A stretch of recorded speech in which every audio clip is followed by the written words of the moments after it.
already. Hello, hello, hello. Wow. Hello.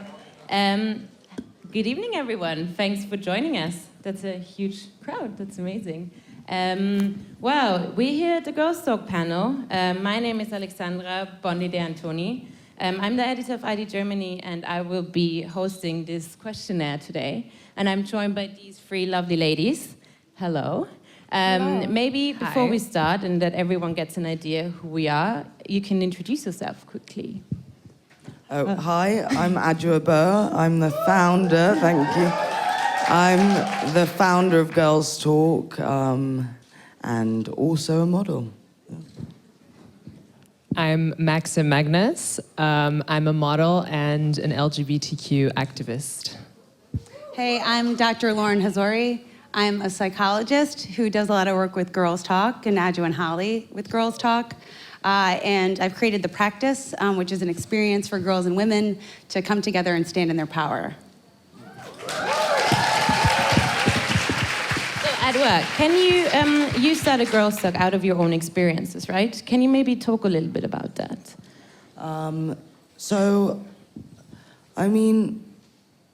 It all started, I was given so much support when I was going through a couple of tough years. And so it really was just a responsibility that I felt coming out of that dark hole that we all know too well. And it was a responsibility I had. I'd been helped by so many women, and I'd been blessed to have taught very simple, lessons on how to speak openly and honestly and be an authentic human being. So really, I've just stolen something that I was taught in treatment and am trying to, carry out here through Girls Talk. But it's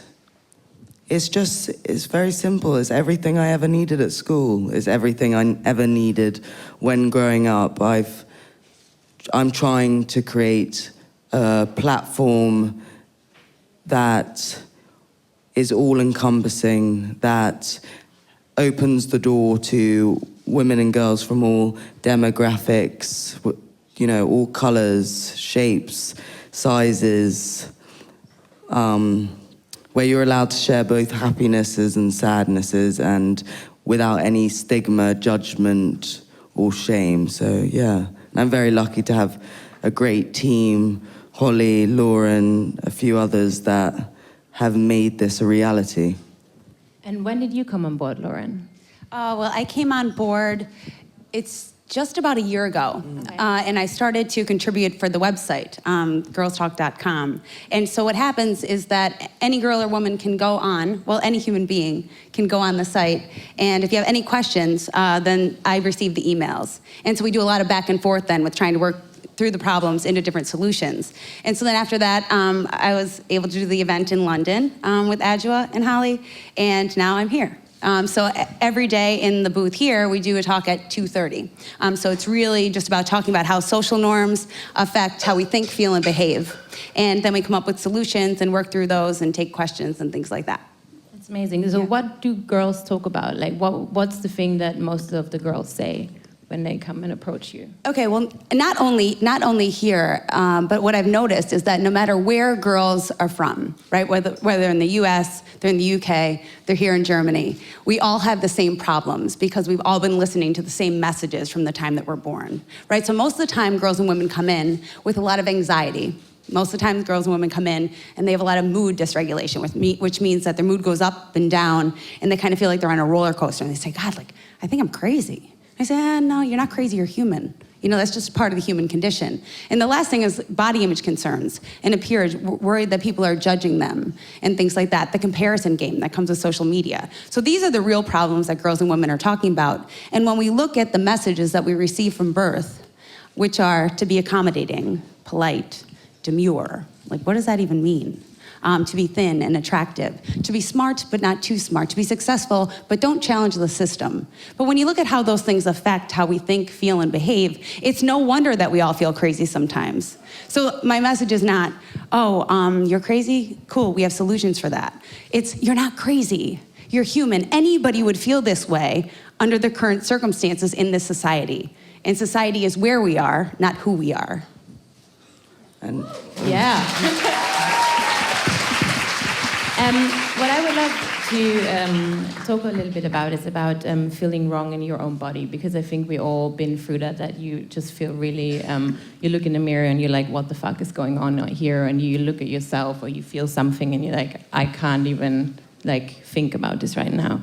So I think every one of us has a story here. So maybe Maxim, do you want to start and share yours? Sure. So I've always felt kind of, like the outsider. I was always a little different, as they say. For all of you who don't know who I am transgender, and my transition. I'm now 19, and I've been transitioning since I was 13, 14. I just always felt like I was trapped in the wrong body, but never knew what it meant to be transgender. There's no real education about it out there, and especially when I was, even so many years ago when I was 13, 14, I didn't know anything about the topic, let alone, people 20 years ago, I can't imagine. So I really, it's a horrible feeling. Waking up every morning, looking in the mirror and thinking, God, why am I trapped in this body? What did I do wrong? But I think, what I just want to say to people and what I've learned so far, in the last years of my transition, even before my surgeries, I just learned to love myself, and I decided to say, don't sit there and pity yourself, work hard for what you want, really put through, and just make the most of it, because at the end of the day, life is short and you should make the most of it, I find. Yeah, it's just kind of my story. Do you remember the first time that you realized that there's something like gender out there, or that there are differences between being female and being male? I really started noticing that when all of my friends, started doing things that normal teenage girls do. Date boys, go shopping and buy beautiful dresses, or go to the beach and wear a bikini. And I couldn't do all of those things. And those things might seem like very superficial things to a lot of people, but when you're trapped in the wrong body, it feels really daunting, and it feels awful. And I feel like that's when I first realized, because I always had a lot of girlfriends, way more than guy friends, and that was never an issue until that point, where I was really confronted with that. And then through YouTube, I found a way to kind of make it easier for myself. How you got educated about having a gender? Or... Yeah, I had to educate myself, through people like Gigi Gorgeous, who I love. At the time, she didn't come out as transgender yet. So, but she was always wearing makeup, being really extravagant, and I loved that. She was really my role model at the time. And then I just kind of, through my own research, I kind of found out, and then my parents came up to me and said, Maxim, we think, we've made an appointment for you to see a doctor and to talk about these things. And they meant it in a good way. And I went, and then they explained to me, what the term transgender meant. And then I felt, this is me. This is what I need to do in order to be happy. Yeah.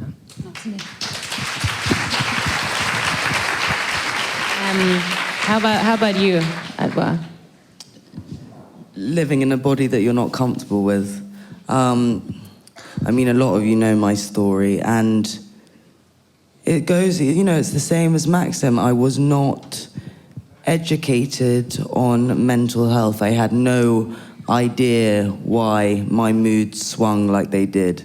I had no idea why sometimes I'd get out of bed and I'd feel high on life, and then others I couldn't even, muster up the energy to brush my teeth. And it was because I wasn't educated, and I was surrounded by amazing people. I've got amazing parents and a beautiful sister, and great friends, but it wasn't part of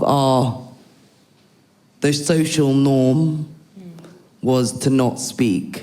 The social norm was to be silent, and as my mum would like to say quite a lot of the time, is just let's get on with it. When, it's not too bad. And that's, it's true in a few, sense of the word. I'm very grateful. I have an amazing life, but I was almost very shameful, like the feelings I had about myself, because I was like, I've been given such an amazing life. I go to this great school. All these different sorts of things. Why am I not happy being me? And that's something I really try and outline in Girls Talk, is that, like Lauren said, you can be a girl in Germany, you can be a girl in, Los Angeles, Skid Row, and you can be a girl in, West London, privately educated, posh, whatever, and still be going through the same problems, or even not necessarily the same problems, but be able to relate and be able to talk and share your experiences so others don't feel alone. And I didn't have anyone to talk to. I felt like I was the only person on the planet that felt like, like they just wanted to jump out of their skin. And I was completely wrong. And it's, that self-love is something I work on a daily basis. And, it sometimes sounds silly because being a model, your face and all those things that are celebrated, but it doesn't mean anything if I don't feel it inside. And I think the reason that, it's been going so well, and that I've been given this platform to spread the message and, be here on this stage, is because that industry sees something that's a bit more alive. They see someone who isn't uncomfortable in their skin anymore. Yeah. Do you? I think when you like realizing that you maybe have a problem, and that's really a normal thing to have, is one of the biggest steps to feeling better.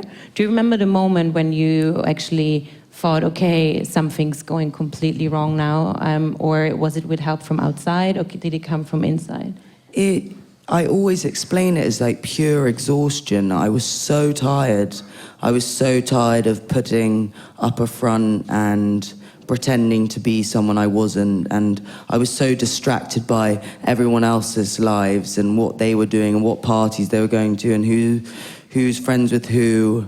And this boom of social media that would pull me into traps of comparison with other women and other people. And it was exhaustion. It was my parents they thought I just had a drug problem, an alcohol problem, but really there was something that had always been underlying that. And that was my self-medication and how I got through certain things until those things didn't work anymore. But there were many realizations I had when I was like, it's not going well. But I really was still trapped in the ways in which I taught myself, how I taught myself how to protect everything inside was to shut everyone out. So to relearn all that stuff took a lot of time. So I think that's why, I was sober, but then I had my suicide attempt. And, all of these things came after because I was very unwilling to take anyone's advice. I was very unwilling to listen to my psychiatrist. And I was still trapped in this lie and this facade. So it took a while for me to get to this place that I am. And how did you break out of those things in your brain? With a lot of help, and I started letting people in. I started talking, and I started taking advice, and I started realizing that my way wasn't working anymore. And the reason I wasn't getting better was because I was completely unable to share honestly. And so it was just, I had to keep on doing it. I was very, lucky enough to be in great group therapy sessions with amazing men and women who pushed me every day to confront what I was going through. I wasn't even given really the time or space to lie, because they were on it all the time. And it was scary. It was scary having to confront lots of things. It was scary having to let go. It was almost like a mourning period for me. I had to let go of a life that hadn't been working for some time. So why do you think, Lauren, are there so many stigmas still about mental health? What's going on there? Okay. All right, so why is there such stigma to mental health? Well, I think that, of course, all of these things are very new. So when we look at physiological disorders or anything going on with us physiologically, that science is so much older than anything in psychology. Like, this is actually, in the grand scheme of things, very new, and it's so misunderstood. So I think the first thing to do to reduce the stigma is this, right? So we all start talking about it, and we're more open and honest, and it seems like over the past several years, people have been much more willing to do that. The next thing, though, is I think really educating people on mental health disorders. Because a lot of times when we think of mental health, when I was growing up, and I'm 42 years old, and so when I was growing up, it was like, there was the crazy guy on the street. And so we looked at a lot of psychosis and just took that as being mental health. Well, mental health is also all of the stuff that we all go through every single day. And I oftentimes, in order to try to help people to understand what mental health disorders really are, is I talk a little bit about diagnosis. And while I don't want to get too clinical, I think the big thing is this. In order to diagnose a mental health disorder, we have a big book. And in the big book, there's depression, and there's bipolar disorder, and there's all the anxiety disorders, which is like OCD, generalized anxiety disorder, panic disorder, and all of those. If you are to be diagnosed with one of those disorders, you need to meet these criteria. So for, let's say, an anxiety disorder, I'll say you need to have 5 out of these 9 things in order to have that label. And the reason that you get that label is because then there are certain scientifically driven treatments that are then the solution for that problem. The only reason that you have the label is so that all the different people working on your team can talk about it in a concise way. Well, here's the deal. If you look at the actual criteria, if you need the 5 out of 9, well, how about the person who has 4 out of 9? They don't actually meet criteria for an anxiety disorder, but they have anxiety. And the difference between somebody who has one and somebody who doesn't might be a good night's rest. Because if you actually look at the criteria, it's like things like, do they sleep well? Are they eating too much or too little? Like different things like that. So it's not like, whoa, this person's crazy. It's like, whoa, this person didn't get a good night's sleep. So I think just educating people on what it actually means to have a diagnosis, like depression or anxiety or bipolar disorder, or all of the things that many of us have today, you need to look at, okay, so what does that actually mean? Well, it means that your lifestyle patterns are off. Eat, sleep, exercise. You do that, you might not meet criteria anymore. So that means get at 8 hours of sleep. You need your circadian rhythm working for you rather than against you. You need to eat 3 meals, 2 snacks. Bottom line, your brain needs to be nourished. This is all a brain game. The last thing is you need to exercise. And the reason you need to exercise is not so that you have a nice ass. It's so that you can increase your serotonin level in your brain, because serotonin is the neurotransmitter that makes us feel good. And we all need to hit a serotonin in order to feel good. So just adjusting those 3 things can take you from diagnosed to not diagnosed. And to reduce the stigma, we need to recognize, like, oh, wait a second. So maybe this is just a human thing. This isn't like crazy, not crazy. Like the message is not, oh, you're messed up? No problem, you're not alone. We're messed up too. And the message is not, oh, you're messed up? No problem, we have solutions for that. The message is, you're not messed up. You're human. You're not the problem. Each one of us standing in our own power, we're the solution. And until we recognize that and recognize that we're not all trying to meet a purpose, we individually are our purpose. And so when you recognize that you just need to stand in your power and be proud of who you are. Be proud that you're human. And I think, Adwoa, when you were talking, I was thinking, you're saying when you started to let go. We have to let go of who we think we should be to become who we are. We each had to do that. It took me a hell of a long time. And the reason that I'm so comfortable talking to you today is because I wasn't comfortable in my own skin for like 3 decades, at least 3 decades, close to 4. So here's the deal. It took me a while to get here. And it doesn't matter how long it takes, it just matters that you do. Because like I said, you are your purpose, and you are the reason that you are here. And the world will accommodate to you. You don't need to accommodate to it.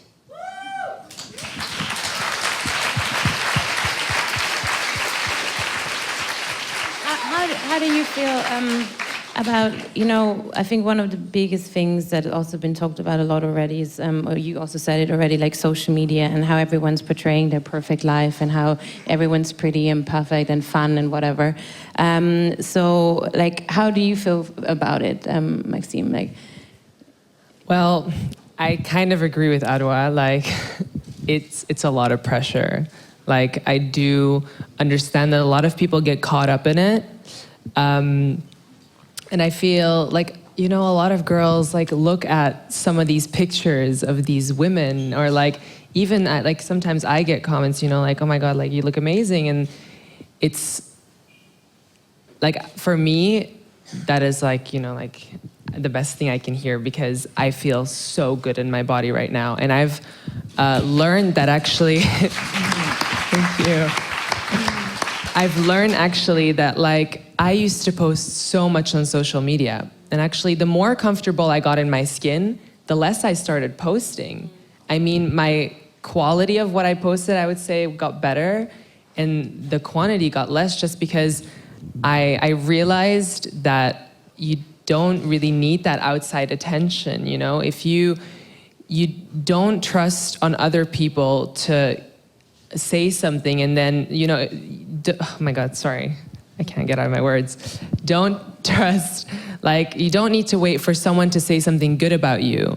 You have to define your own self-worth. And if you start to feel comfortable in your body, like me, it took me years to feel comfortable in my body. And I can now say, I've recently signed with a modeling agency, which is my most exciting thing I've ever done. And I feel if we all just, there's so much negativity in the world. And I feel if we all just look in the mirror and say, I love myself, it helps. And I feel if once you start thinking about that, you will care a lot less about what people do on social media. I think social media is a great platform. I love it because I can use it to educate. I can use it to spread awareness.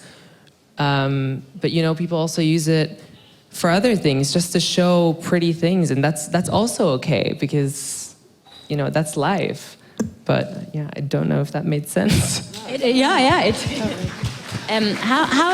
you think? How can we use social media then as kind of a form of an activism? When you have such a huge followership, for example, you do. I'm very, very strict on this, and I sometimes sound a bit rude and blunt, but if you're not using your platform for something good, you're just fucking lazy. Sorry. Let's put it straight. Sorry.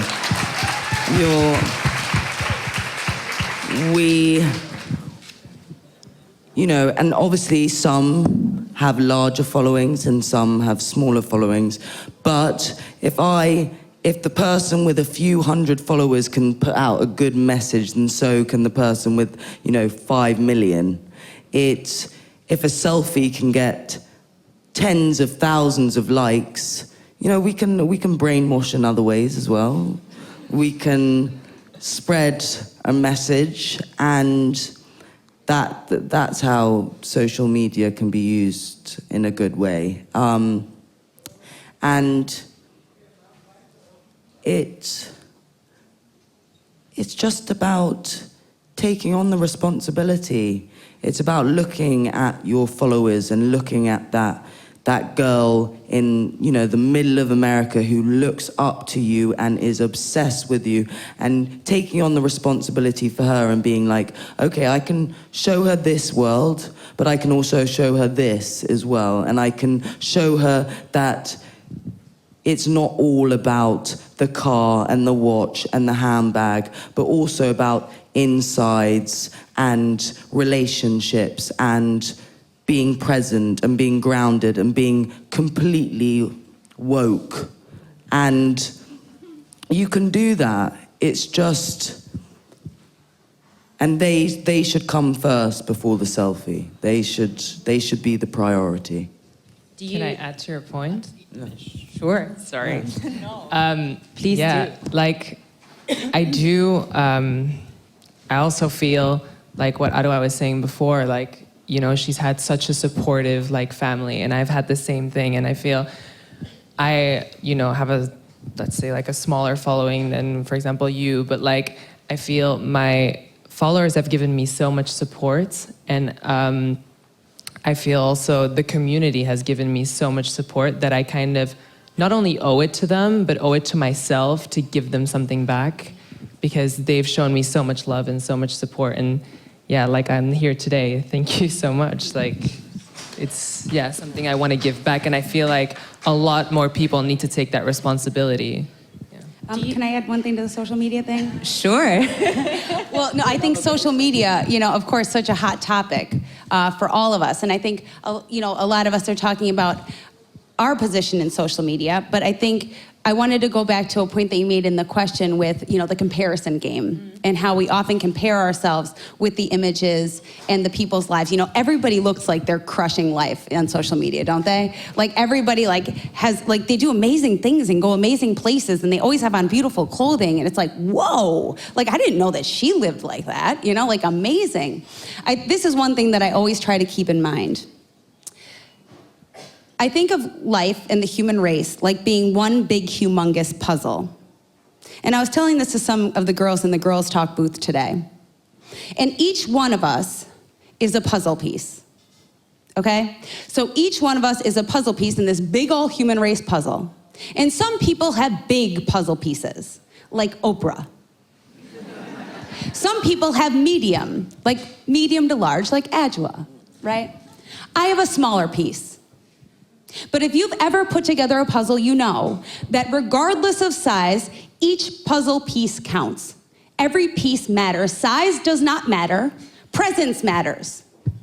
Because if you don't have every single piece of that puzzle, if one, even one really little piece is missing, your puzzle sucks. And so in this big old human race puzzle, we need the big ones, like Oprah. We need the medium to large, like Adwoa. We need Maxim, and we need me. And we need every single one of you. And so, yeah, if I were to base my value and self-worth on my social media following versus anybody on this stage, I would feel like a piece of shit. But here's the deal. That has nothing to do with who I am. It has nothing to do with my value. It has nothing to do with my purpose. And until I recognized that, I wasn't given opportunities like this. Like this right here for me, this is my dream. Wow.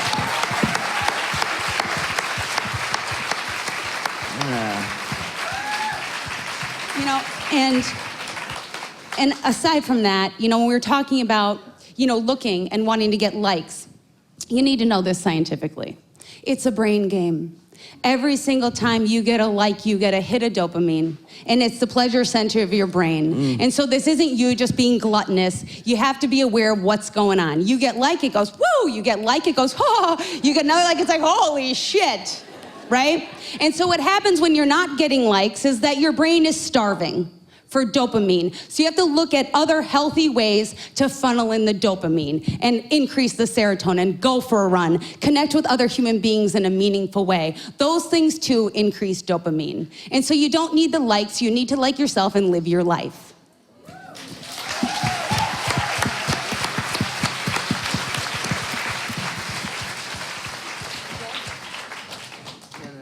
I'm flawed, so I'm just gonna... So we don't have that much time left. So before we open the questions from the audience, it would be really great maybe that if each and one of you, well, I can't talk anymore either, can you give an advice for girls who are struggling with themselves? Just like a short message for anyone out there. And then we open up for questions. You want me to go? Hi. I've been waiting a long time. I got a lot to say. Okay, so here's the deal. For any girl or woman, or any man too, you know, somebody asked at the Girls Talk booth today, can men come in? I was like, yeah, you walk in men, woman, you walk out woke. That's the goal. It doesn't matter. We're just all human beings, right? And we're all connected. We're all in this together. And so in order to become you, we have to let go of this idea of a lot of the different empowerment sites and things on social media is to become your best self. If I waited to get up here till I became my best self, I certainly wouldn't be here today. You just gotta be yourself. That's hard enough. But as we look at, you know, different essays and articles and publications, we look at, you know, we need to do the work. The work is this. In order to get there, I focus on 4 things. I split myself up into 4 aspects of a human being: physically, spiritually, emotionally, and intellectually. And I make sure that I do things in those columns every single day. So what does that look like? Physically, eat, sleep, exercise, like we talked about before.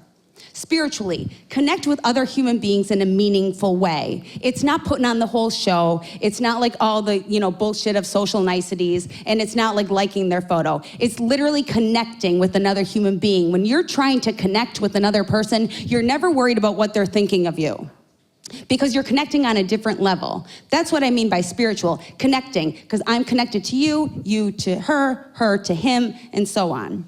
Emotionally, manage the negative voice in your head. We each have one. We each have a positive and a negative thought voice. Our negative thought voice leads to feelings. Feelings leads to action. If you're not doing something that you want to do, or you are doing something that you want to stop doing, go check your feelings. If you're feeling down and out, if you're feeling anxious, go to your thought. Your thought is making you feel that way. Your thought is likely irrational because everything that you need is between your head and your toes. So look at your thought. If you're thinking, oh my God, everybody's looking at me and everybody's thinking I'm so stupid, well, then of course you're gonna feel like, oh my God, I don't wanna walk in there. And then you're gonna sit in your car and have a panic attack. Well, but if you say, wait a second, today I'm here to give my message. This has nothing to do with me. Like, who am I, right? Lauren, okay. But I'm here for the message. So I can't be nervous talking in front of you because I just completely reframed that thought. So if I think, okay, I'm here for the message, I'm gonna say my thing, and I'm gonna try to connect with these human beings and make their day better, well then all of a sudden it's like, okay, I could do that. Change my feelings. Thought, feeling, action, thought, feeling, action. To change these, you gotta change this. Always look at your thoughts like you have a bird's eye view on what's going on in your brain. Monitor your thoughts. Stop them, change them. Oh wait, can I do one thing? This will be fun. You ready? I want everybody to think of a horse. Every single person in here, do you have a horse in your head? Think of a horse. Are you picturing a horse? Adwoa, are you picturing a horse? Yeah. Maxim, you got it? Yeah. Okay, everybody here? My horse is brown. Such low voices. My horse is brown. What color is your horse? Black? White? Brown. Okay. Everybody got your horse? Black, white, and brown. Any other color horse? Purple. Mine's Purple. pink. Yellow. Purple, pink, Yellow. yellow. Yellow. Brown, white, black. Rainbow. Okay, everybody get your individual horse. You got it in your head? Okay, horses, horses, horses. Repeat after me. Horses, horses, horses. Horses, horses, Horses, horses. That was so weak. All together now. Horses, horses, horses. Horses. Okay, cool. Stop thinking of horses. Did you do it? You know what, wait, sometimes elephants work better. Sorry, just give me a minute. Elephants. Thinking of an elephant, my elephant's gray. What color is your elephant? It's gray? Anybody have other than gray elephant? Blue, pink. Okay, so you got your elephant in your head. Everybody picturing it? Give me a yes. Thank you. Elephants, elephants, elephants. Say it. Elephants, elephants, elephants. You're not thinking of horses. In order to change your thoughts, you can't just say, stop thinking that. You have to replace it with something more rational. That's how it works. In order to feel differently and behave differently, you have to think differently. How do we think differently? We monitor our thoughts and we replace them with something that makes a hell of a lot more sense and makes us feel better. So that's emotionally. And then intellectually,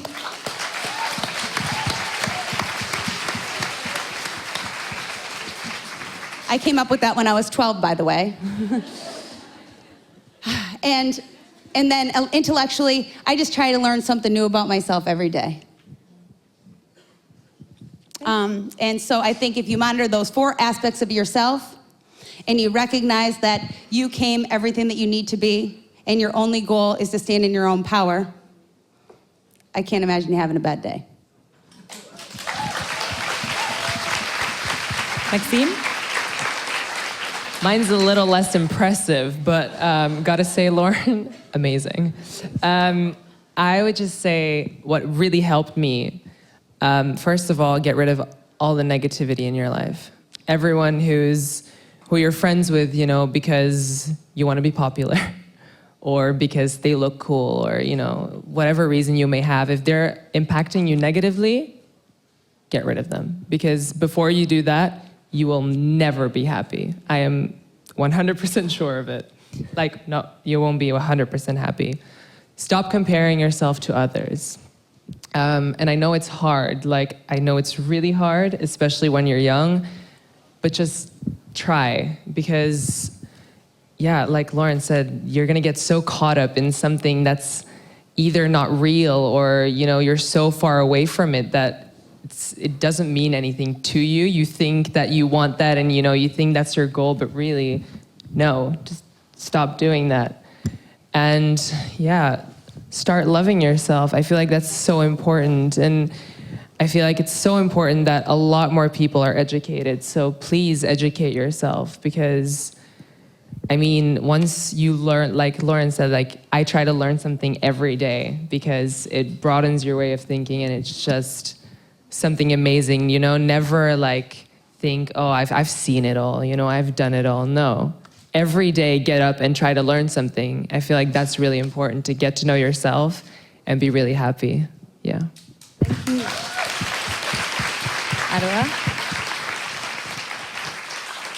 I'm always quite emotional. I always get quite emotional when I speak about this one. Where do I start? To all of you, like Lauren said, it's fine. It's okay to feel. So let's just say that. Not feel sad, not to just feel that it's okay. And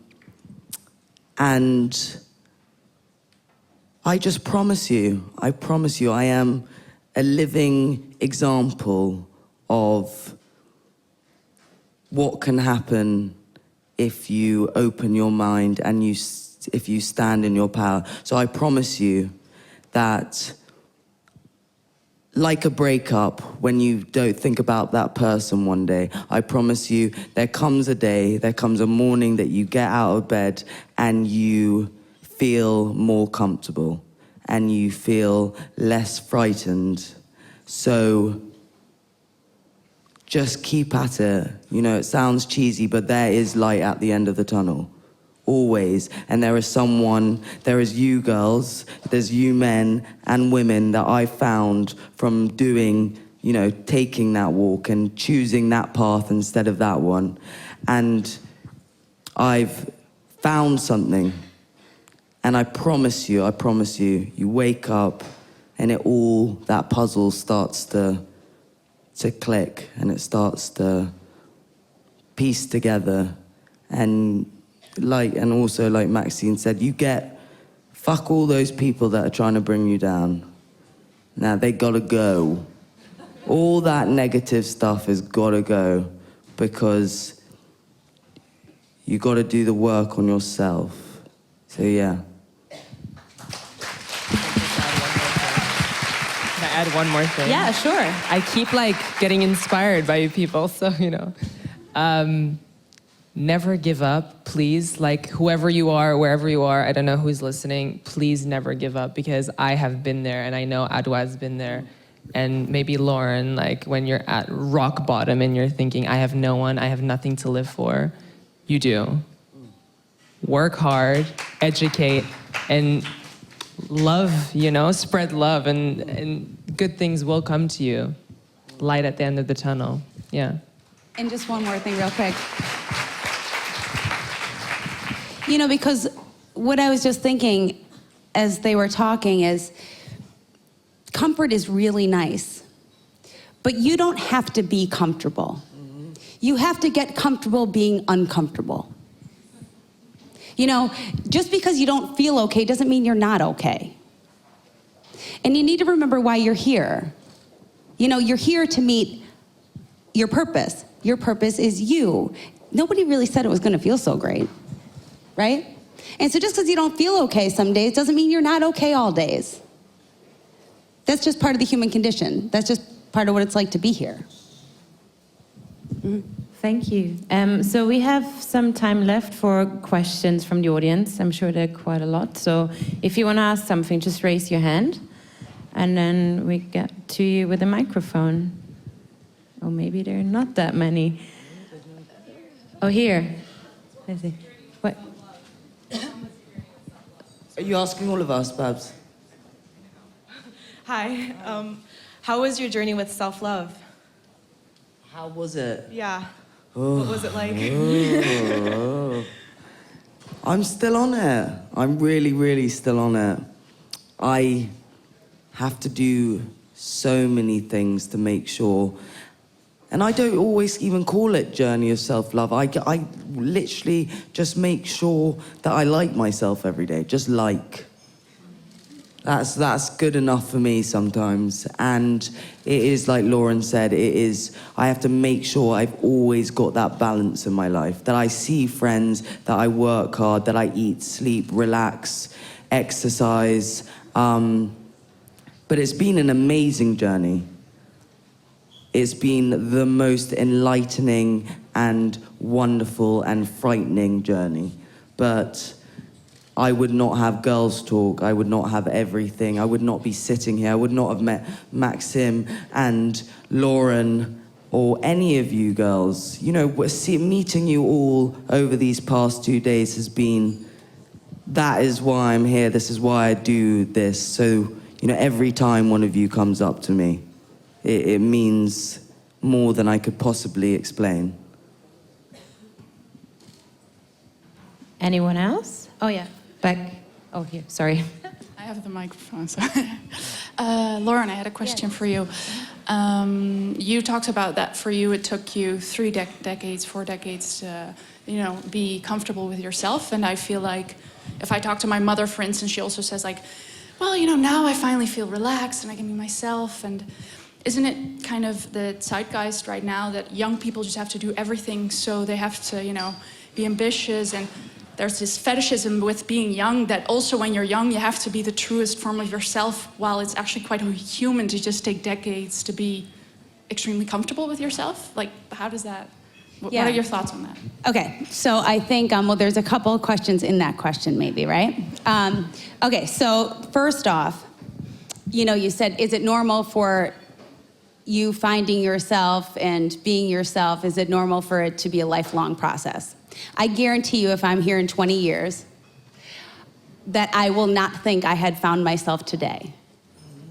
Because there were many times, you know, this isn't a linear process. It's not like you start here and it's like, you know, it's been 2 steps forward, 1 step back, 3 steps forward, 2 steps back, down in a fetal position in a corner, rock, rock, rock, rock, rock, get up, keep going. You know, it was like that for years. And it's not like there weren't good moments, you know? Like, it's not like there weren't times that I thought like, yeah, I got it. It's just that I was after something. You know, even this past New Year's Eve, you know, every New Year's Eve I do a New Year's resolution list, right?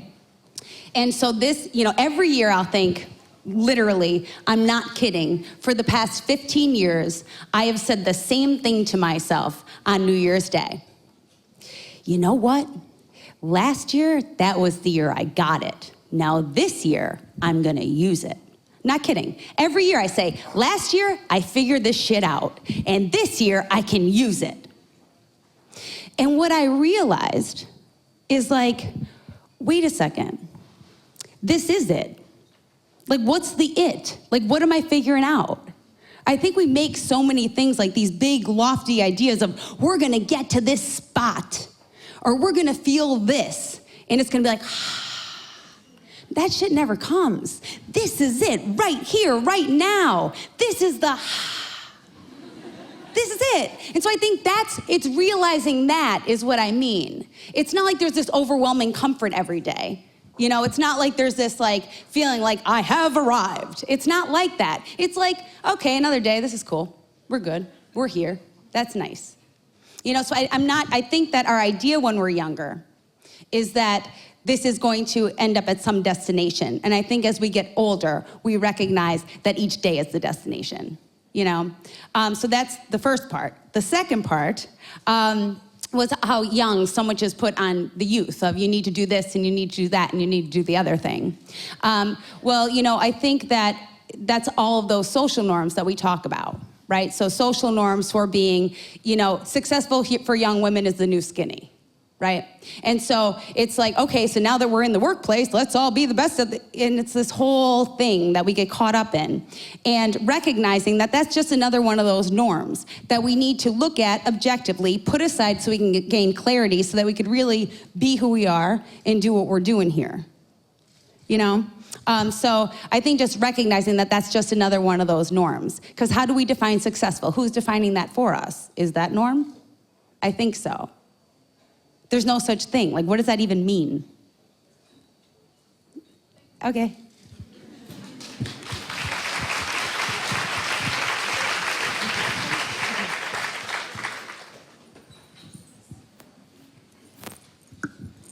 Hi. As someone who, ever since I was young, I felt this responsibility to help other people. And of course, struggled with a lot of these things and found out, as you have said, a lot of it is like, you know, cortisol levels down, serotonin up, and that was my problem. But at the same time, I feel like I need to take the time to explain to people sometimes, and it drains me. So how would you guys say, like, keeping that level between helping yourself and also helping other people? Because sometimes it's hard. Sometimes people don't understand. You have to take the time, and I feel like, okay, if I don't do it, then no one will, or, you know, like, or does it come in along the line of helping yourself and loving yourself? So what was your guys' experience with that? I think I actually feel the same way sometimes. And that's why I really preach things like this on social media. That's why I use a big platform rather than to inform every single person that I meet, because it can be draining. I know it can. And you need to know you don't owe every single person an explanation. It's not because, you know, you feel this thing inside of you, like you want to educate people. A lot of people come up to me and ask me so many questions, and I'm always open for everything.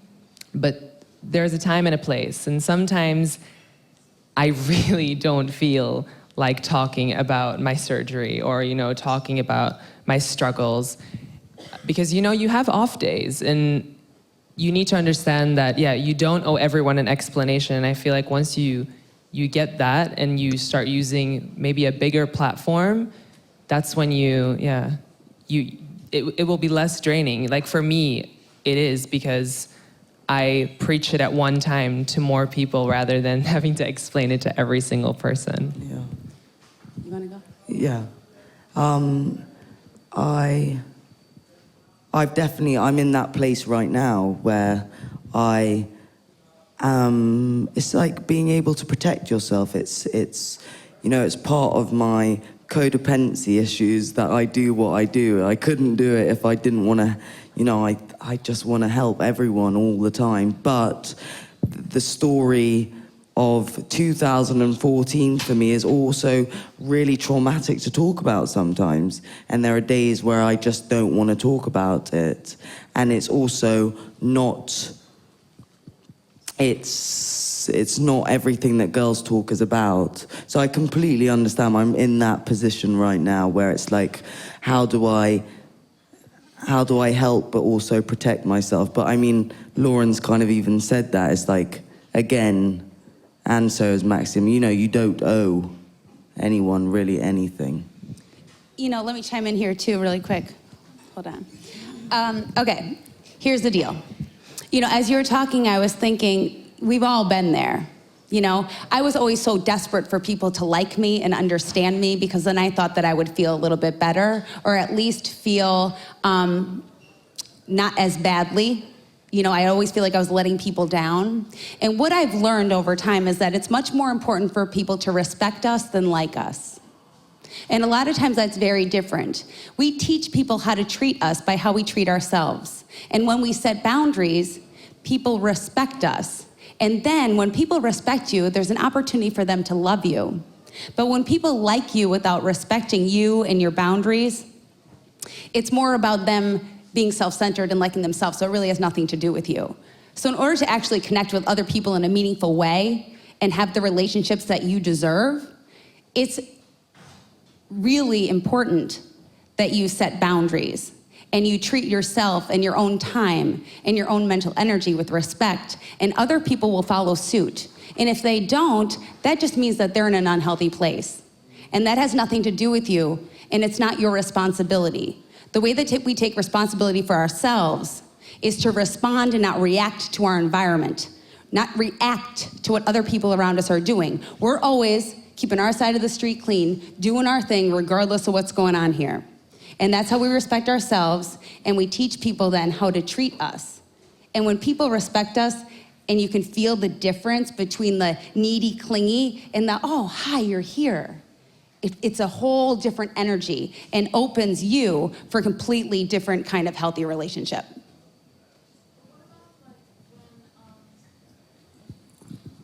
For example, you see someone acting a certain way towards, for example, women, or I don't know, like I'm Middle Eastern, and that comes with a whole like lot of baggage.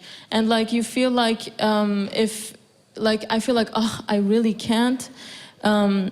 Like I don't have the energy, but when I see someone having this mentality and oppressing so many other people with what they say or whatever, or if it's someone close to me, for example, and then it's like, okay, then maybe if I do take the time and I drain myself, maybe in the end it'll be worth it, that they will change their minds a little bit and not do the same things to other people, or yeah, you know? I totally get it. In that instance, right? So I usually say my piece because I truly believe that silence is never the way to go, that our voice is super important, and that it's our duty to use that voice. And it's exhausting. I've kind of taken on the idea that for a while, I think for a long time, maybe the rest of my life, I'm going to be pretty tired. But I get to do this. And spreading the word is pretty exhausting, but I'm happy to be tired. And I think you have to be comfortable too with pacing and leading. You know, like you don't need, somebody's mind isn't gonna go, oh, okay, you just said that, got it, right? Because years of experiences have led them to believe and think the way that they think. And so one conversation isn't gonna be like, oh my God, light bulb on. So it's not like if you change it a little bit, all of a sudden they're gonna get it. So it's just like chipping away, like at a tree, right? So you do your little chip and you go on with your day. Thank you very much. We need to wrap this up now, Oh, wow. unfortunately. Thanks everyone for joining us. Thank you for spreading your thoughts. Have a good evening.